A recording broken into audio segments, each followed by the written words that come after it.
পিপি নূরবাড়ির কাছে আমার প্রশ্ন এবং জাতির কাছে প্রশ্ন, সে বেতনের কথা বলতে পারলো, কত টাকা বেতন, ওই টাকায় তো পোলাপানের ছেলে সন্তানের সংসারই চলে না।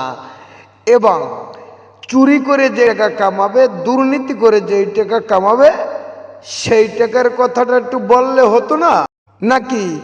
জাতির কাছে আমার প্রশ্ন, জাতি একটু জিজ্ঞাসা করুন, পুরোপুরি ভিডিওটা শুনুন।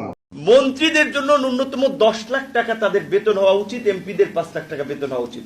এমপির যদি আপনার বেতন তো বেসিক 55,000 টাকা বোধ হয়, এবং সর্বসাকুল্যে 1,70,000 মতো সামথিং পায়।